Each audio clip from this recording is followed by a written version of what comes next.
we're going to talk about intersectionality a little bit. And I'm just going to kind of give you a definition, and we're going to pop it on the whiteboard very soon. So intersectionality. The definition from Merriam-Webster, these are the ones that I'm going to start to refer to, is the complex, and we're going to write this so no one freak out right now. The complex, cumulative way in which the effects of multiple forms of discrimination, such as racism, sexism, and classism, combine, overlap, or intersect, especially in the experiences of marginalized individuals or groups, involving members of multiple social categories. So I just want to shout out Kimberlé Crenshaw, who introduced the theory of intersectionality, right? The idea that when it comes to thinking about how inequalities persist, categories like gender, race, and class are best understood as overlapping and mutually constitutive rather than isolated and distinct. She coined this term in 1989, and we can't talk about intersectionality and not mention Kimberlé Crenshaw. So shout out to her. Okay, so we took this idea of mixed, right? So I said mixed as an experience for me is just trying to understand like where you fit into the greatness of intersectionality. And I feel like sometimes people get tripped up when we talk about intersectionality because they feel like everyone shows up also intersectional. So if we look at mixed and we look at that as a label, intersectionality to me, where it shows up is more of the framework. And everyone drop in the chat like the ways that you show up intersectional in the world, because we're talking about identity and mixedness. So that's all in there for sure. But if we look at intersectionality, I strongly, where I come from is that I think that everyone is intersectional because everyone has so many different things happening. And it's kind of like our special uniqueness that we take through our lives. That's like what intersectionality means to me right now, because every person comes from their own background, their own upbringing, their own socioeconomic status, and their own cultural experiences. So, you know, just some examples of that would be like the country you live in, right? The country you were born in, the school that you went to, the state that you grew up in, the city that you experienced. If you grew up in a city versus a suburb, those are very different experiences. If you're a woman versus someone who identifies as a man versus someone who identifies as non-binary or sexual orientation. Even looking at people who were adopted versus having parents, that's an intersectional experience. If you're a transracial adoptee versus a regular adoptee, having siblings, not having biological siblings, having a good relationship with your mom, your dad, your friends, your family, right? There are so many different ways you can show up intersectional in this world. And as I said, like, I think where people kind of get tripped up is they think like, okay, it's a big word about race and ethnicity. Like I've heard people say that to me, like, well, I'm not not really, I'm not intersectional. But that's kind of problematic, I think, because when we show up to spaces and we think, oh, I don't know if I can belong here because I don't feel like I'm mixed enough or intersectional enough. Like, I just want to challenge that.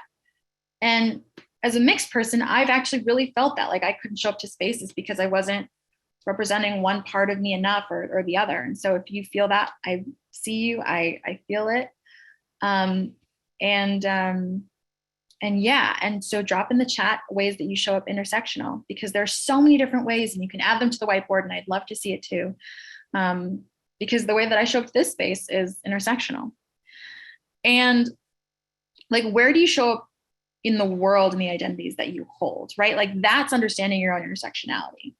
Because from there, how you're choosing to identify, like it leads to a really cool conversation. So are you German and Polish, for example? That's a mix that my best friend has. And I think that's a great example of intersectionality. That's a very specific experience.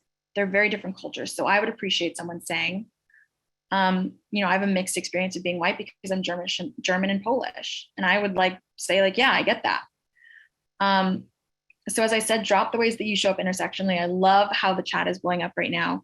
But I think intersectionality is a tool when we look at it, because when we start to think about how we show up, we can't help but think about where we've come from. And that becomes a really cool conversation to have. And because I want to just be very careful of like, like how it's being used, because the history specifically of how intersectional is because Black cis women at the time and you know, now femmes like being left out of the conversation. So that's why, because that's how I identify intersectional, because of that history. And so yeah, I'm really tied to that. And I just don't, for me, I don't know what I'm trying to say, but I just wanted to name that history. No, yeah.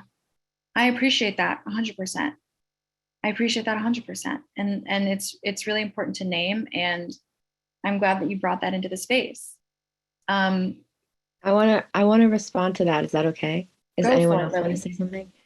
Yeah, I really appreciate your comment also because I know exactly what you're talking about in terms of like thinking of a society, thinking of a group of people, and the way that colonizers and folks who have seats in power often tend to tokenize. So there's this idea of like, okay, there's a black person in the space. I mean, the TED talk that Kimberlé Crenshaw gave, like talked about this specifically. It's like you have a black person in the space and you have a woman in the space, but you don't have a black woman in the space. And that intersection, that crossover right then and there, it's like if we aren't naming those specifically, then we still perpetuate blind spots. We're still allowing folks to not be seen and not be centered and not be heard. And Elizabeth, being queer in a small town, very traditional Filipino parents, Catholic, hetero presenting, even though we're a 100% queer couple, it's like, I feel like I don't necessarily, I understand what you're saying. Like, I feel like the term comes from that specific area, and yet there's so many other blind spots that we're opening up as we look at those intersections, as we look at the way that these layers cross over and what that crossover means in our bodies and in the world and in the other spaces that we occupy.